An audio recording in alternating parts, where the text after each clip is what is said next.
Good afternoon, everyone, and good morning to those of you on the West Coast.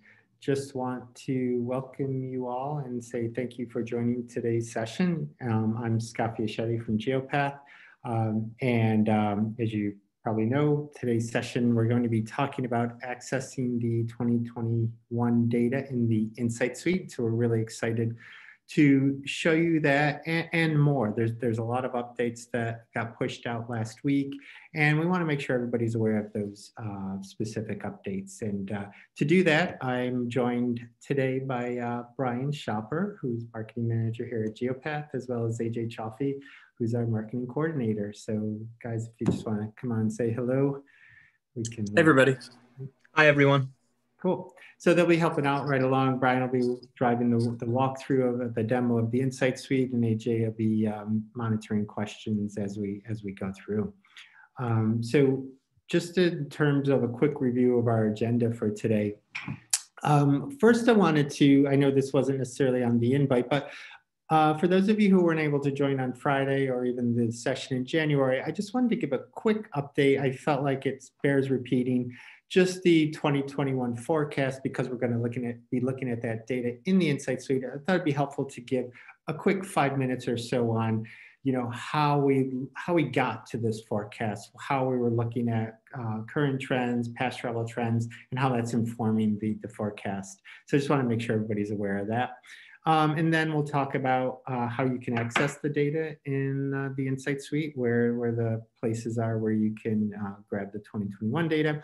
And then also we have a new workspace module that was released, and hopefully you've had a chance to check it out already, but again, we wanted to make sure we're walking everybody through and showing everybody the new and improved user experience within that module.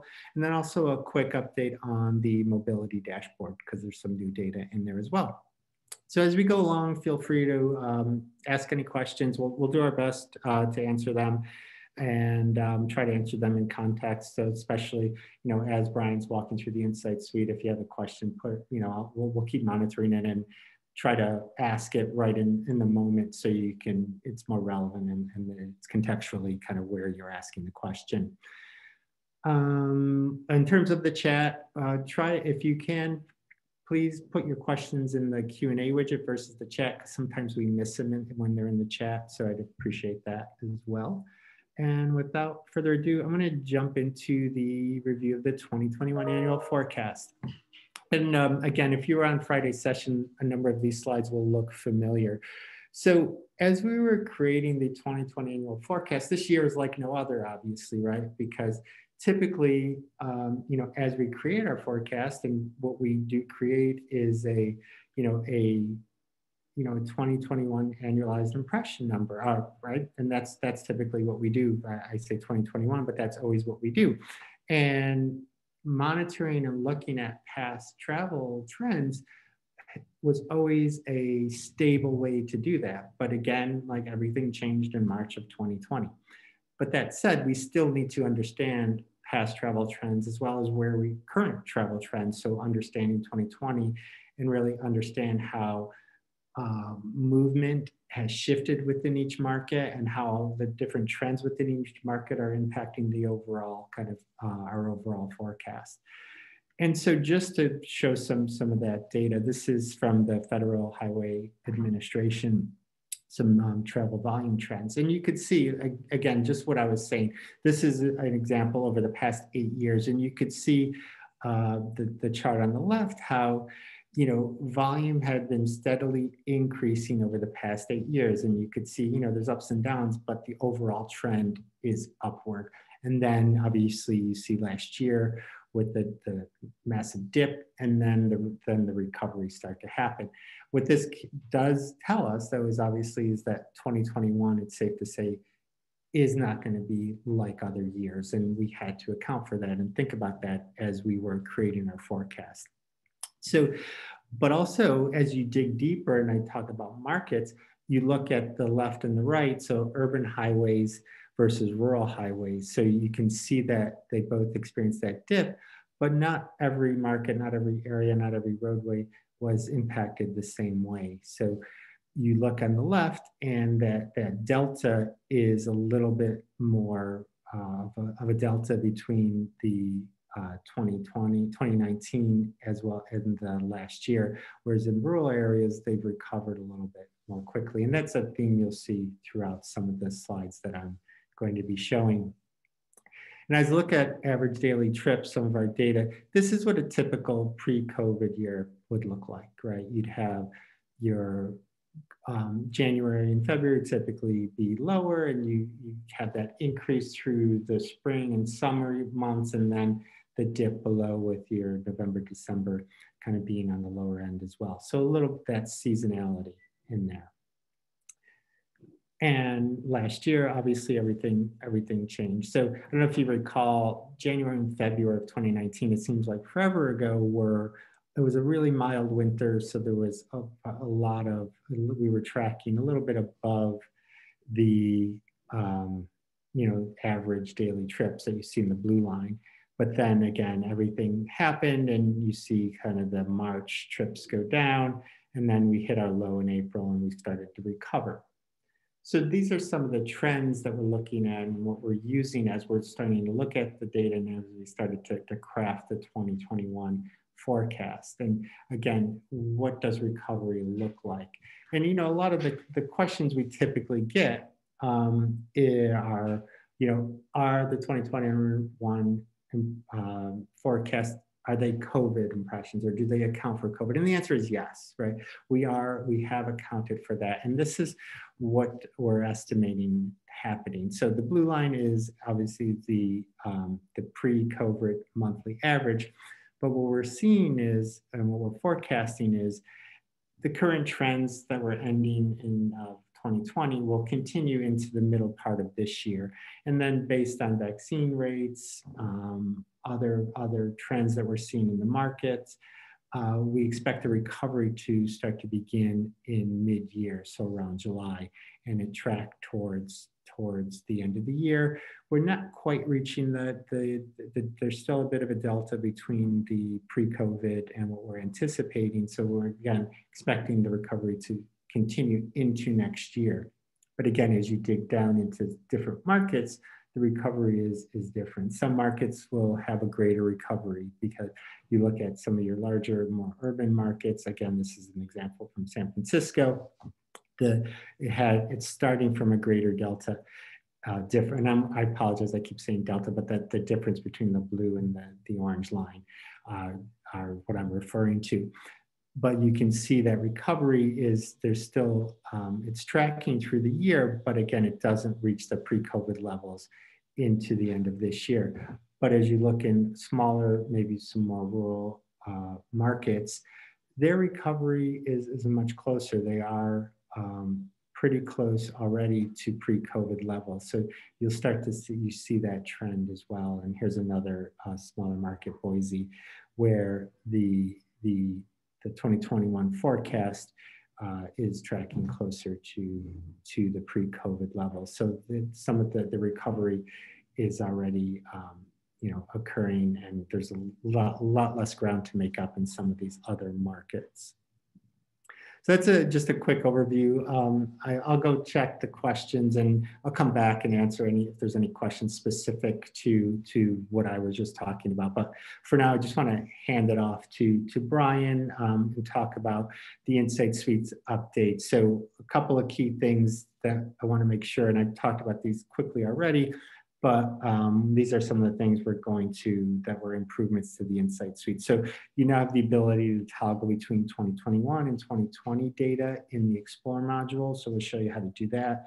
And I mentioned the user experience in the Workspace module has been greatly improved, and you can access the 2021 data there, as well as the new reach and frequency capabilities are there now, including 52-week reach and frequency. And then also, like I said, we're going to be looking at the mobility dashboard because it now includes 2019, 20, and 2021 data available in there. So Brian, let's take a look. I'm going to let you, I'll stop sharing my screen and let you take it away. Okay, sounds good. Okay, can you see my screen okay? Yep. All right, perfect. So Yeah, like Scott mentioned, one of the things that I wanted to start with was just talking about the addition of the new data sources and how you can access those. And right now there are two different places that you can start using the new 2021 data source. So you can see here, this is the Explore module.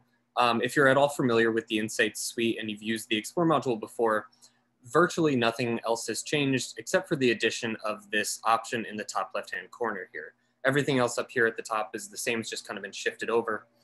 So this data source option right here, you can see here I have 2021 selected currently. Let me apply 2020 just so you can see. But anytime that you go and you change the data source, you'll get this toggle to confirm it. But the one thing I wanted to show, so say I was looking at the 2020 data, this is basically what I've been looking at in the Insights suite for the past year. Up until this point, we just didn't have the ability to switch it. But so I just kind of wanted to call out that in the in the select audience, this is still, because this is the 2020 or the 2020 data, this is broken out into the same audience profiles that it was before. And the reason that I make note of that is because the 2021 data is still limited in its audiences right now. So let me just confirm that. And now actually, if I go, as you can see, I've got my 2021 selected. Now, if I go and I select an audience, I'm limited to these 4 base audiences, which is something we've talked about before, and we will be expanding on this in the near future. But if there are audiences that you'd like to run that you don't see here, just make sure you switch back to 2020 so you can get to those until they're added in here. Other than that point, that's kind of all the point I wanted to make about the Explore module. So just once again to reiterate, if you're in here in the Explore module and you want to switch between the data sources, you just have to use the drop down and then select and hit apply. So then... Oh, sorry, there's a quick question that is great to ask right here. So there's a question about how long will this be here, that the ability to toggle between the 2021 and the 2020 data? And the answer is it's going to be there indefinitely. So it will always be there. And in fact, this is preparing us for the ability to look at historical data. So you'll have the 2024 data will not go away. It's not going to be updated much longer. So if new inventory is added, that's only going to be added to the 2021 data moving forward. But the historical data will be there for reference purposes. Yeah, that's a great question. So let me switch. And again, if anybody has any questions as we're going through, like Scott just did, please feel free to send them in, and we can pause and address those. So let me switch over now. We're taking a look at the Explore module here, or sorry, Workspace module. So right here, this view that we have, this is what we're calling the Workspace Classic. And you can see here up in the header, I now have the option to switch over to this new workspace. And you can also see it says 2021 data here. So if you're in the Workspace module, if you use the left-hand menu bar to get to the Workspace module, if you want to use the 2021 data, you have to go to the new workspace itself. And I'll go to that now, and that's going to be where I spend a good amount of my time today, just kind of so everybody has an understanding of how it works and what it looks like. And of course, you can always switch back to Workspace Classic, same button as to switch to the new workspace. And actually in a bit, I guess towards the end of the month, maybe the beginning of next month, but at a certain point, we are actually going to make the new workspace the default view. We'll still have the classic workspace as an option, but it will now be the new workspace that we're seeing here as the default when you come to the module. Exactly. And also, just in case anybody's worried, you won't lose any of your projects. They'll still, you can see them in either Workspace Classic or Workspace, the new workspace. Yep, that's a great point. And that actually kind of brings me into my next point here. So when you're in this new workspace module, you actually have these 2 different environments that you can use for setting up your scenarios and your plans. So you can see here, I'm in this Sandbox environment right here. I'll come back to that in a second, but if I switch over to my projects, these are all the same projects that I have in my Workspace Classic. It's got all my different scenarios within it. So like Scott said, everything that you had in your Workspace module is still here. But the way the new workspace is set up, as I said, we have these 2 different environments. And what the Sandbox environment is effectively just a place to come in and make a scenario or make a new plan without needing to add it to a project. And the reason that you might want to do that or do something like that, I found that for me, when I've like come in here and I run some scenarios, it's really nice to be able to come in, just hit the add scenario button, and then I can set up everything I want. And then when I'm in the sandbox creation thing, I can add it to a project later. I can name my scenario, I can put it in a project, I can make a new project, but I can just start a scenario really easily. And so that's kind of the appeal of the sandboxes. You know, if you don't necessarily know what project you might want to put it into, or if you're just really quick trying to come in here and get a plan pulled really fast, this is a nice, easy way to do that. And again, like I said, you can add everything to a project later. So let me show you kind of how that works. I'll start with a sandbox. I'll start in the sandbox here and I'll hit add scenario. And generally speaking, the new workspace module here, it is a little bit different in appearance and sort of positions of things, but the general overall workflows are very similar. So it took me a few minutes to get used to it when I went in here the first time, but then it clicked pretty quickly. And I think the same will happen for everyone listening.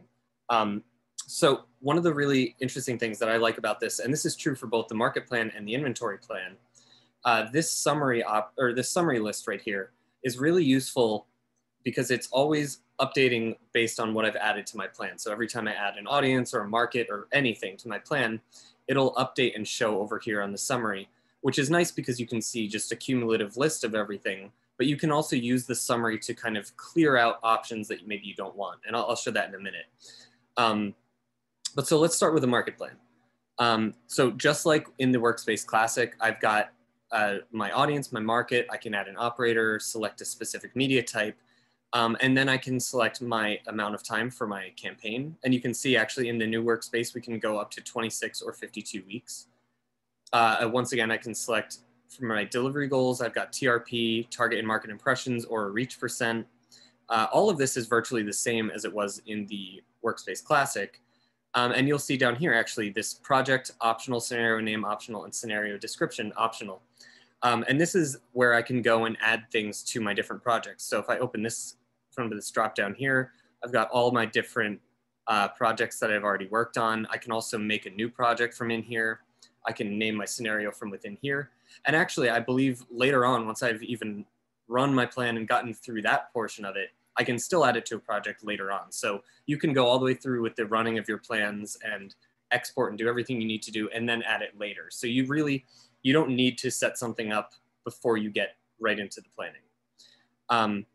So I'll just go through and I'll just fill in a few things for an example scenario. So one of the things that I want to show, as you can see here, same with the Explore module, when I'm looking at the data source 2021, again, I'm limited to just these base options right now.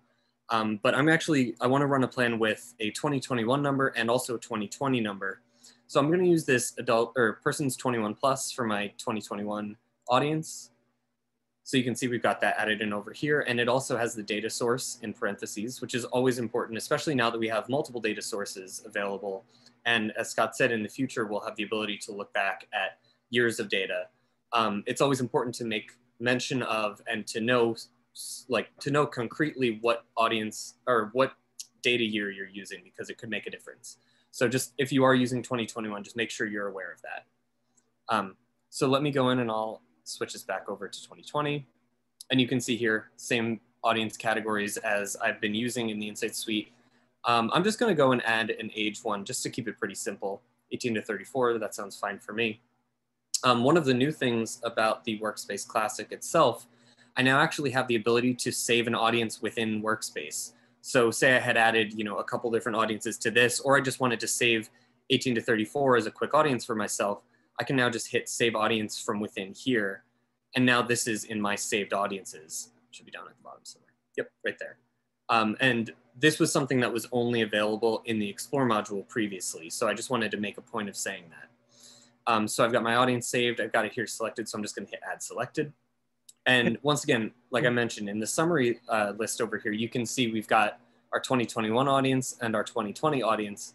And if I hover over each of these, you can see I've got this option to click this little trash icon and remove either of them. And the same happens for when I add like a market or a different type of media. So you can really quickly change what's applied to your target or to your plan just using the summary right here. So let me add in, I'm going to do Chicago for this example. And for market plan, if you have an operator in mind, you can add a specific operator, but you don't necessarily need to. So I'm just going to add a media type. And I'm going to look at the posters in this market. Posters. And again, just all these filters are similar. No, I just was, as you were doing that, I was just going to add in that these filters are very similar to what you would previously have found in the Explore module and also in the Workspace Classic. Yep, that's a great point. And one of the cool things about this select inventory screen here, so you can see I've got the posters selected. I can add, so say maybe I wanted to do a market plan that had both bulletins and posters in a group, like it didn't matter how many posters or how many bulletins, I just wanted some combination of those. I could add those as a group like this. I could say, let me look at just bulletins and just posters specifically. So you can do things like that, but I'm just going to run just posters. I just kind of wanted to show that you can do that. So once you hit add selected, it'll come into this selected media types section. And then once you're done making your selections and everything, you can hit the apply button and then that'll apply it. So you can see here, my media type is posters. And just like with the audiences, if I want to remove that, I can do that quickly here with the trash can icon. So I will leave this, I'll leave it at 1 week. Let's do a 30 TRP goal, just for example's sake. And Sandbox, I'll leave it in my Sandbox, but I'll call this Chicago posters. And again, you can make a description if you'd like to. None of the fields down here are optional, or none of them are required. You can see they're all optional here.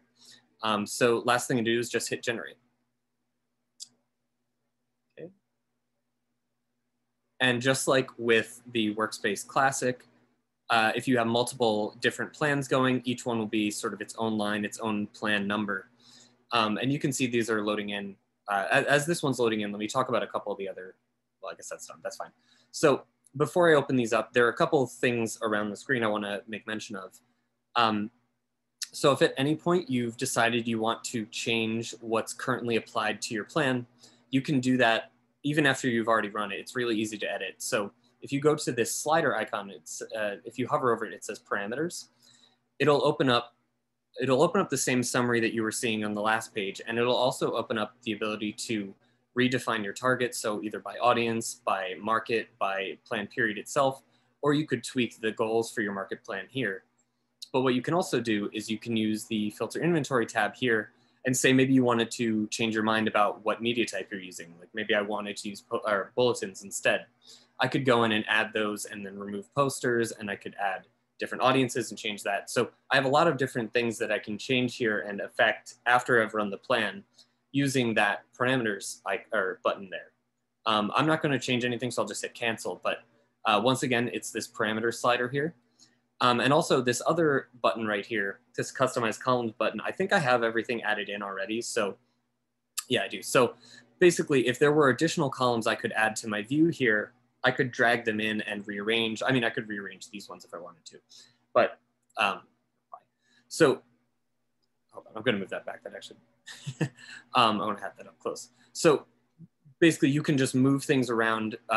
In the inventory plan, there are additional columns and headers that you can add. So that's a little bit more easy to illustrate there. But let's just take a look at these two plans now that they're loaded up.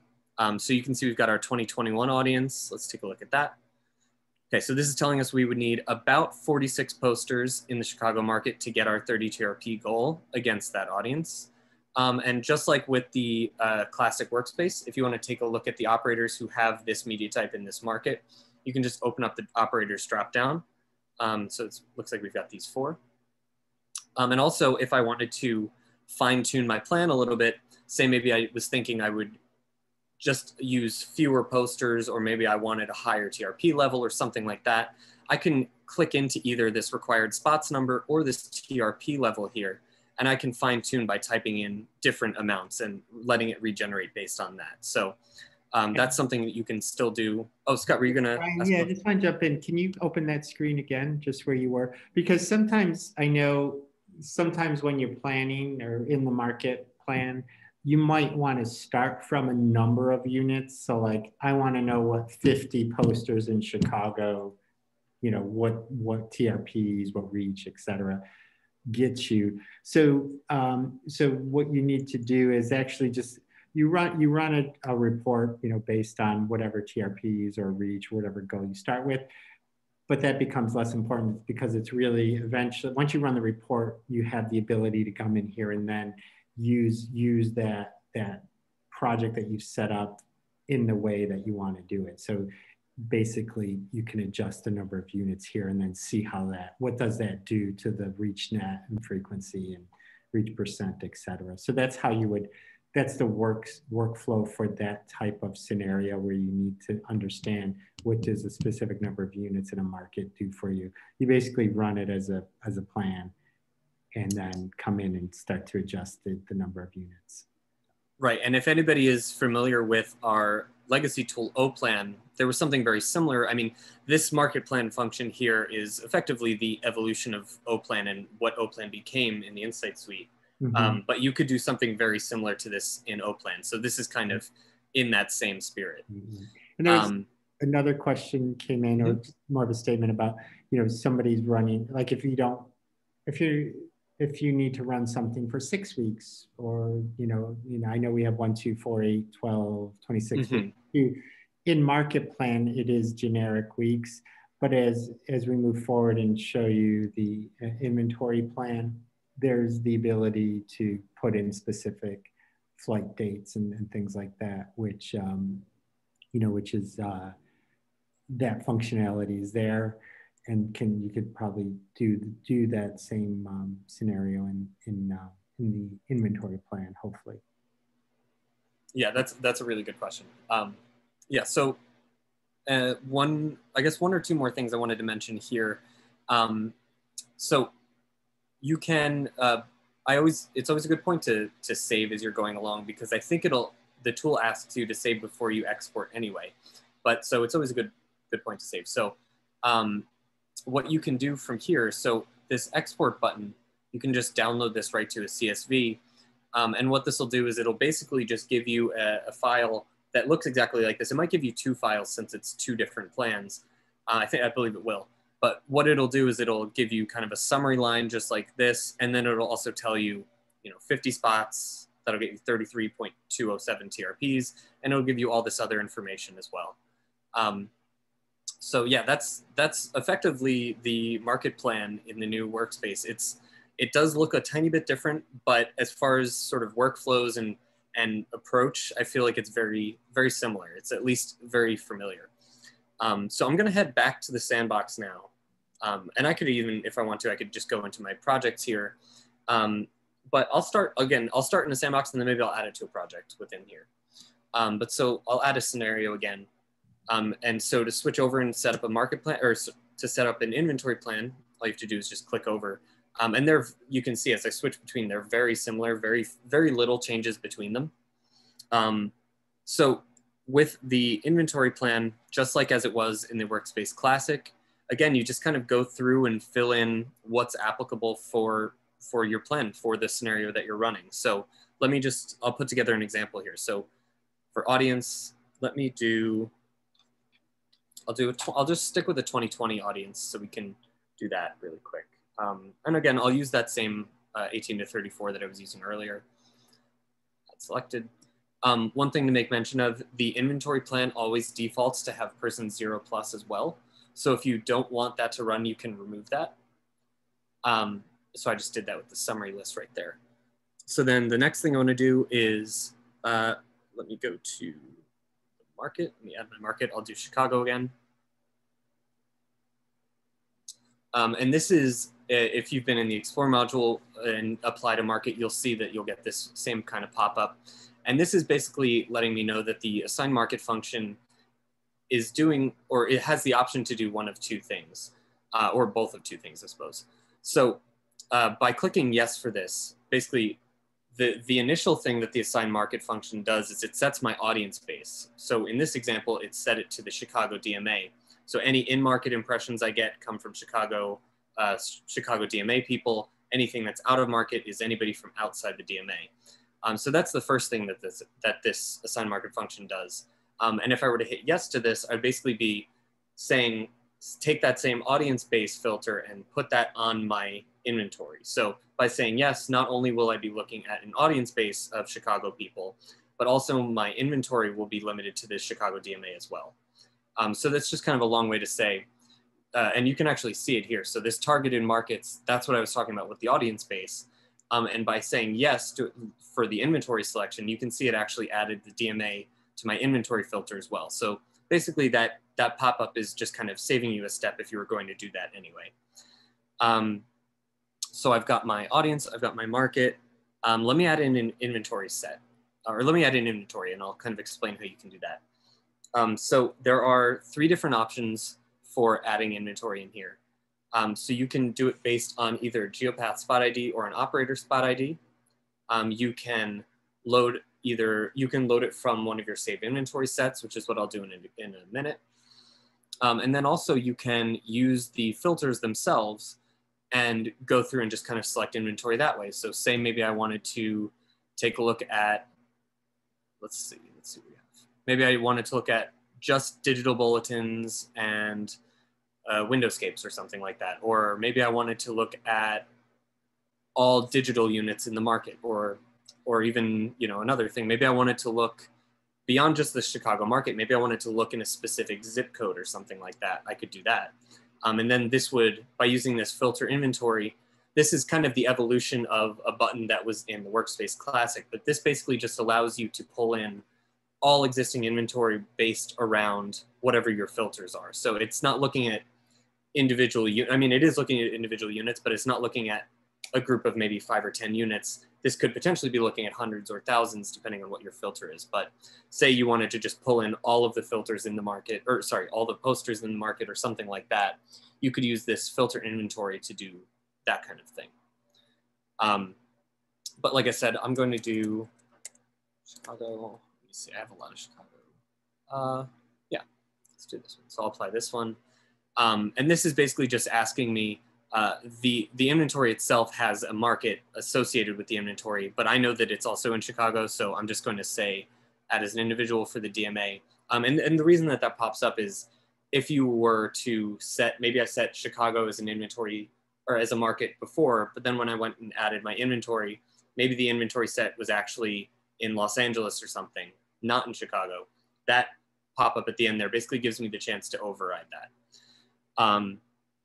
And if you're ever confused about what is currently applied to your setup or anything like that, you can just take a quick look at the summary. So we've got my audience, here's my market, here's my inventory and my inventory set. And then I've got 1 week plan here.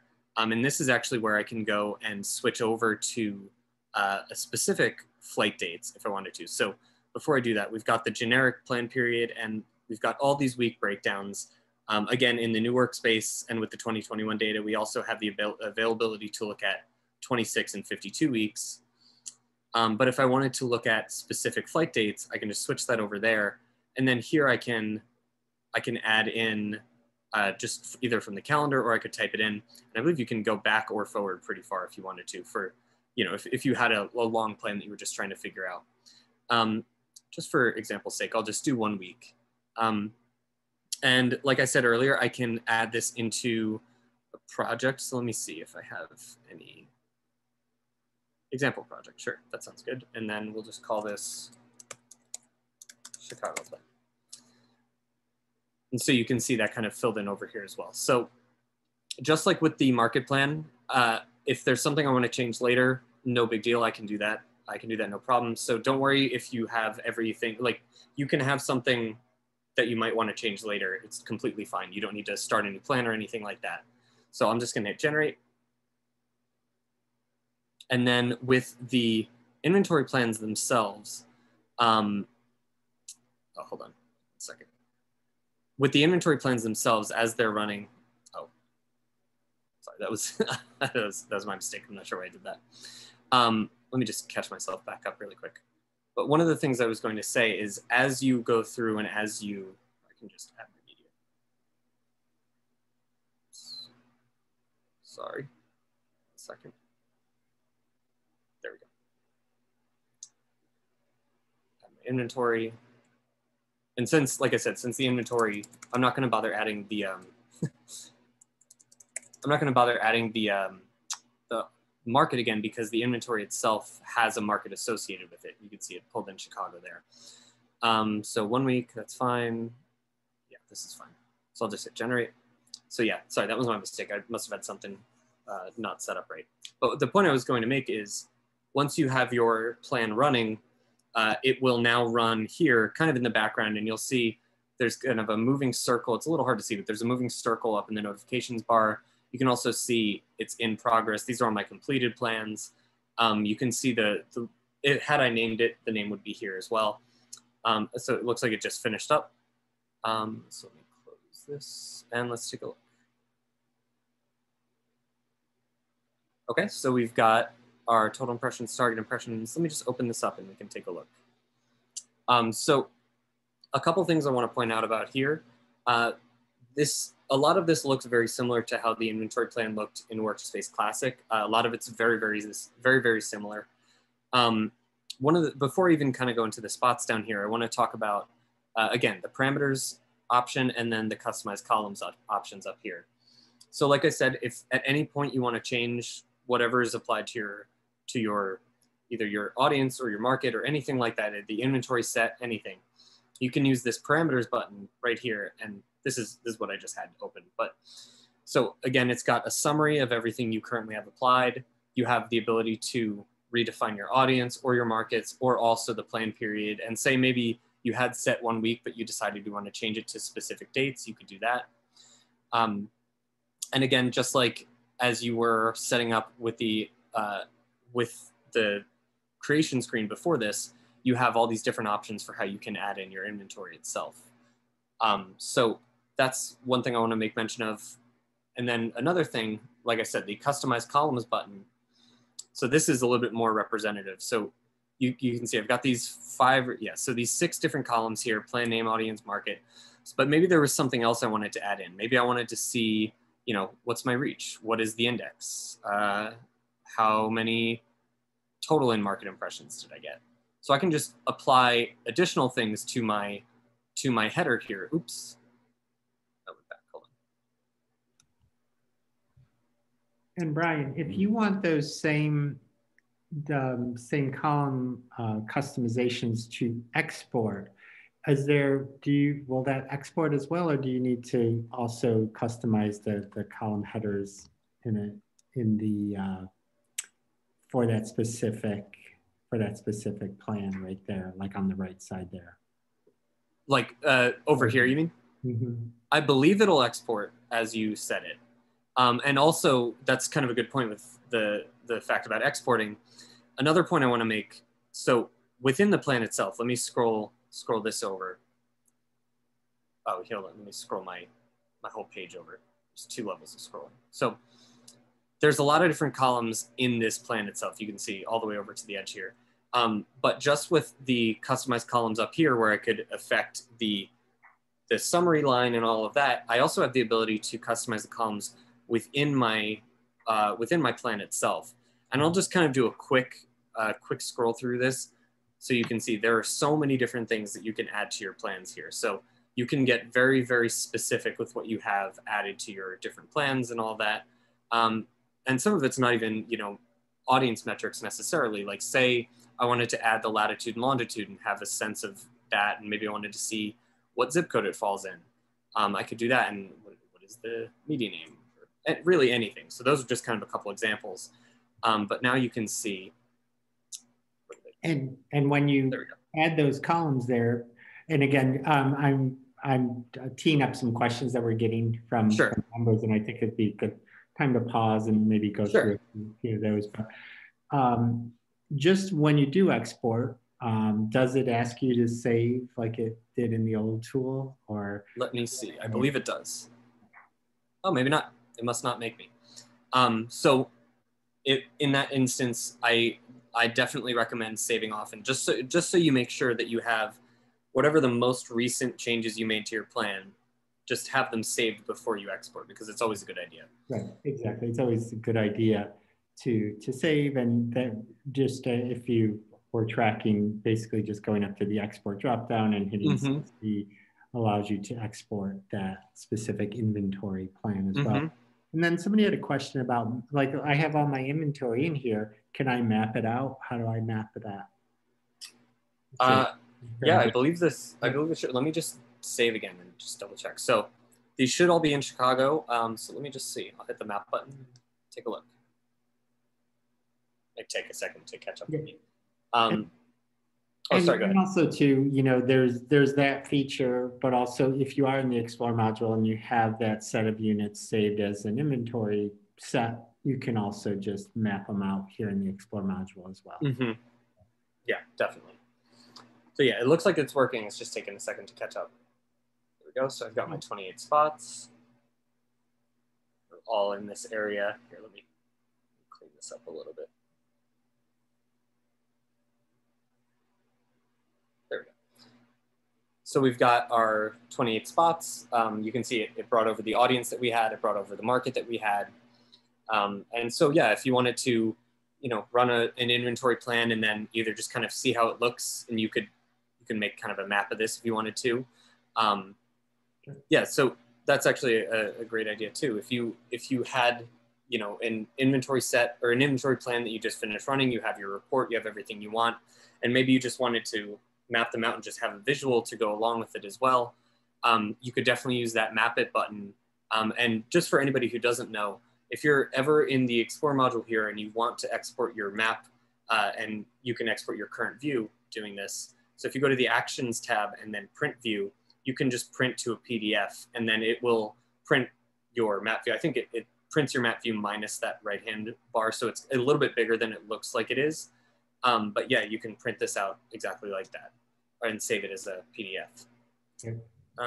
And as you're going back to that project, the good thing you saved it, right? Yeah. So that's a good reason to make sure you always save your projects.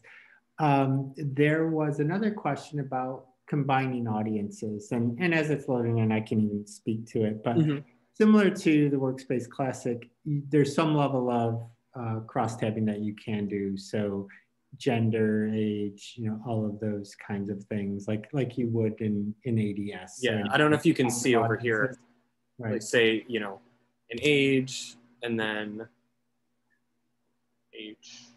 So it's got, once you select something that can be combined with something else, it'll put it down in this sort of square box down here. And then all of the additional things that you can combine with that one will still be listed above it. So let's see, I could combine with employment, another demographic. So maybe I wanted to do like a race or an ethnicity. I could also do like a household income. So like Scott said, there is some limitation to what we can do as far as combinations of audiences. But this is the same case as it's been for within the Insight Suite for the past. Like this is nothing new, but we will in the future be able to combine even more things. Right. But currently for the 2020 data, it's still limited to what it was. And just to reiterate, the 2021 audiences are still limited to just these 4. Right. And the additional audiences will be coming over the next couple of weeks. And so you'll be able to do more of the kind of demo-based cross-tabbing with the 2021 data in the future. Another question came up that I just want to reiterate too. The 2021 data, it's obviously available in the Explore module like Brian showed, and also in the Workspace Classic. It is not, the new Workspace module, sorry, I misspoke. It's not available in the Workspace Classic. So only the 2020 data is in the Workspace Classic. The 2021 data is available in the new Workspace where Brian is right now, as well as the 2020 data. Cool. So I'll let you go. We'll probably check back in and answer a few more questions in a sec. Okay, sure. A couple other things I wanted to show in here, and then I was going to run a second inventory plan to just kind of show us a slightly different workflow that I think a lot of people might use. One of the other things I wanted to make mention of, just like within the Workspace Classic, you can change the spots that you have in your plan after you've run it and rerun it with those different ones. So say maybe I wanted to say like just a few of these units. Let me just pick like 5 or something. So as I did that, these options were all grayed out before, but once you start making selections, a couple of them turn purple. And so I can use this trash icon here here, I'll hover over it again. So I can use this to delete the ones that I've selected. And then this other one, I can actually use this to save the selected ones as a different inventory set. So say, maybe you've run your plan, you take a look at it and you say, these units are performing really well for my audience. I think these are the ones I want to go with.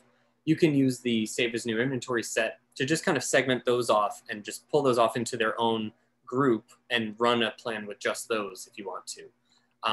So it's just kind of another little thing that you can do just so everyone is aware of that. And once again, I just want to show, because it's a little hard to find sometimes, you may have like two scrolls. You can see I have two different scroll bars. Like this one is within the plan itself, and then this one kind of moves the whole thing back and forth. But if you're looking for the customize columns button for the plan, the actual plan itself, you might need to move your scroll bars all the way over to the right so you can see that. So if anybody has trouble finding that, it's probably tucked away to the right. So let me go back and here, I'm gonna save before I leave. And I'm gonna run a new inventory plan. Just kind of wanna show a little bit of a different workflow, I suppose.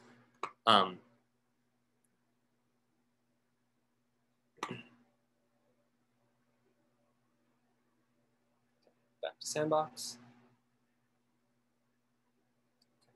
So once again, I'm going to add a scenario, switch over to inventory plan, and I'm going to remove my audience here, the person 0+ audience. Again, that one adds by default.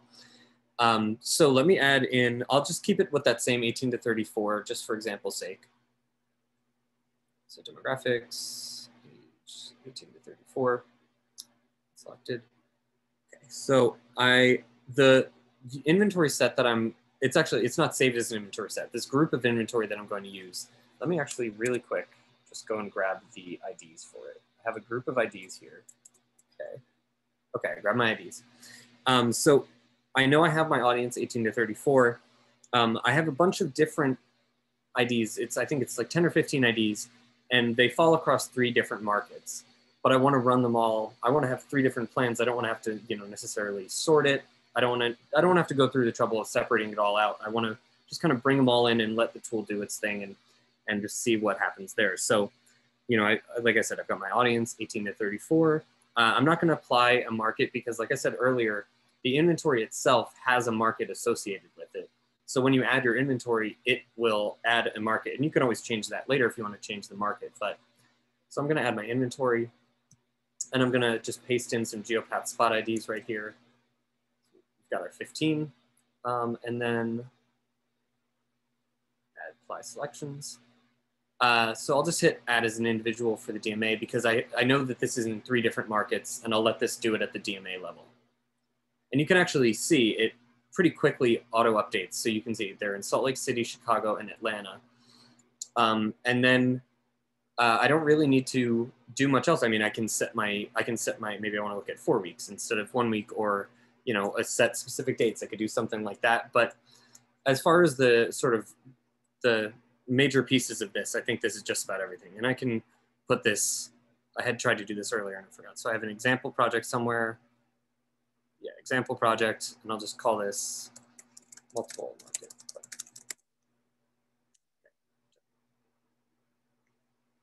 And just like with the other inventory plan that I ran, you'll see this one is going to, it'll bring me back to my sandbox environment here. Or actually, no, it won't, because I put this in my project. So, so yeah, you can see over here, we've got multiple market plan is running. It's running over here, generating. And I don't know if anybody else can hear these. I think I might just be able to hear them because I have my, I have headphones on, but there's a chime button that kind of alerts you, or a little sort of bell chime that alerts you about when your plan is done. So you can just kind of keep an ear out for that. You can just keep an eye out for the notification in the top right. Or if you just leave this screen, once it's done, it'll show you the dates created and updated and all that, and it'll have a little bit more information there. But this should be done in just a second. Brian, as that's running, a couple of quick questions came in. In terms of like when you're dropping an inventory and it's across different markets, is there a maximum number of markets? And just to answer that, I've done it with like 50 markets and it's worked. So I mean, obviously it takes a little time for it to run through that, but you can do it with multiple markets. I haven't I haven't reached a limit yet.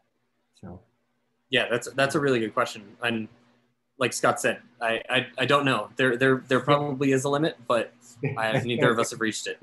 Yeah, but that was going to be part of my point too. I've run it with, like I said, I think almost 60 markets, to be honest, and it has worked. So I haven't reached the end point on that yet. And also, there was another question about, you know, when we're talking about total impressions, what is that default? And just to reiterate, whenever you see total in any of our exports, that is person 0+. That's our default metric that we're using. So, you know, if you want to look at 18+, that would be a target audience that you would pick. Yeah, and the reason that the 0+ audience kind of defaults to being in the inventory plan when you set it up is for exactly that reason. It's because it's already the total audience base. So unless you remove it, it'll just be there by default. Were there any other questions, or should I go through these? And we can always come back too. Sorry, I was on mute, Brian. Sorry.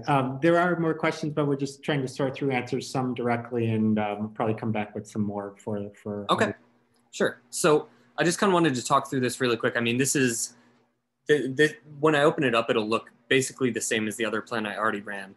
But I just kind of wanted to illustrate, and like Scott was saying, you can do this for a bunch of different markets. You know, say you have an audience that you're running, one audience that you're running in a bunch of different markets, like a bunch of different campaigns. You can just upload a big group of inventory if you want to, like I just did. I mean, I only did 15 units. It was 5 from each. But you could do a few thousand units if you wanted to, and the tool would, you know, separate it out by market.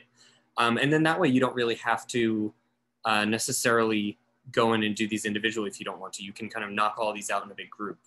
So you can see I've got, you know, this is my plan here.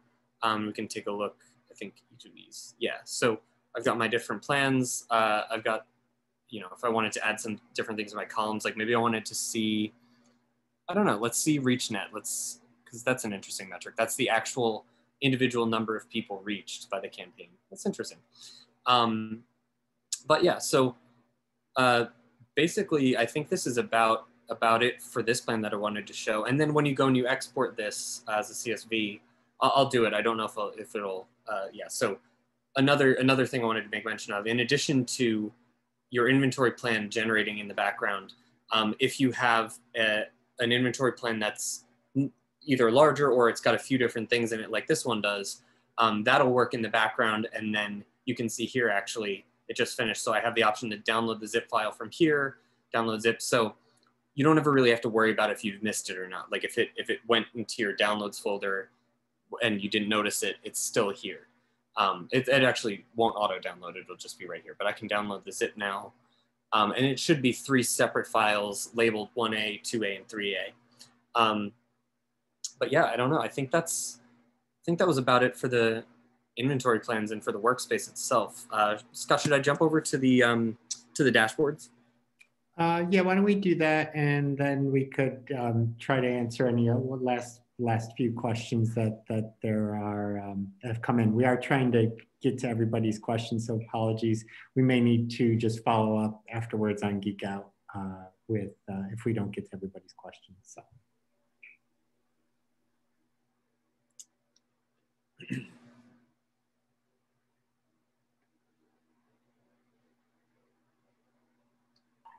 And just while you're waiting for that, there was a question about where we can access this recording.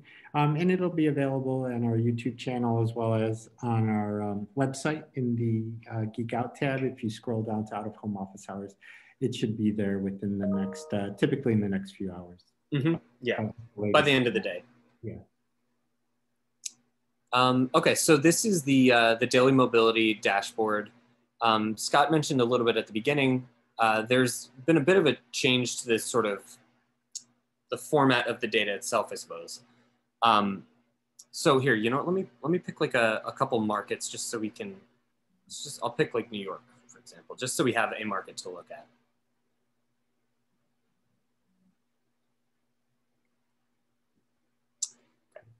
And so you can see now that I had, before this upper chart here, this was looking at the whole sort of cumulative US by CBSA. Now that I selected just the New York market, so we can see 2019 data, so a relatively normal year, like Scott was talking about. That's kind of, I mean, that's really the last like sort of normal year as far as travel trends and our, you know, our measurement forecast. That's kind of where that was still very aligned. And then obviously we had this big dip early in 2020 and some recovery there.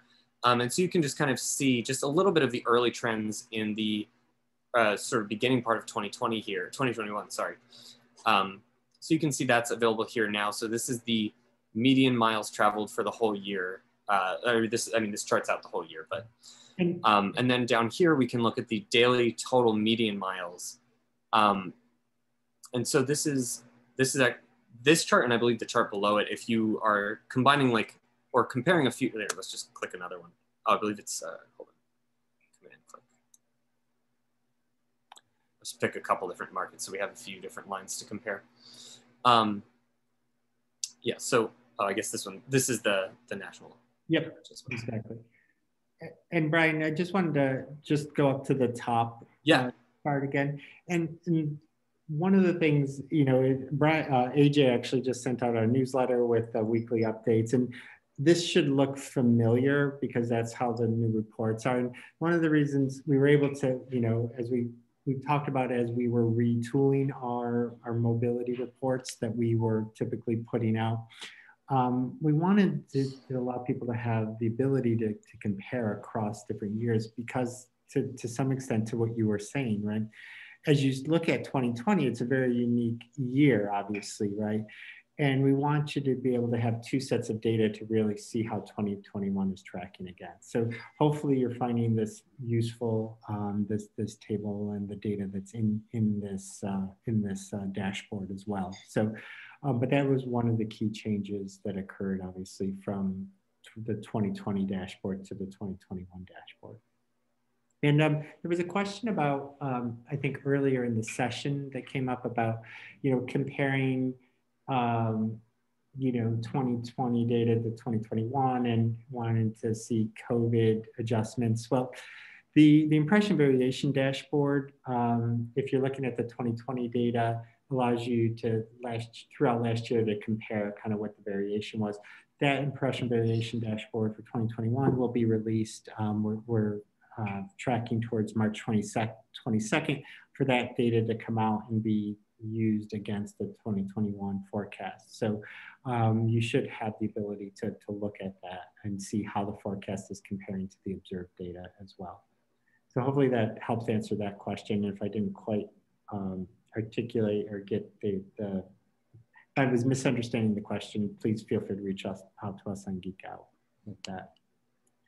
So sorry, Brian, was there anything else? No, I think that was questions on that. Okay. No, I think that was just about it. Okay. I think there's only one or two. We're getting tight on time. It's actually right at the top of the hour. So yeah, do you want to head back to the deck? A couple of questions that we'll probably follow up with those people directly. And I did notice in the chat, apologies if we missed that. I think there were two questions in the chat that we overlooked. Apologies if we were checking the Q&A widget throughout the session. There's just a couple quick things if you have a minute or two left.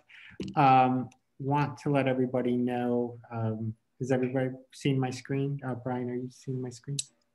Yeah, I can see that. What's that? I can see it.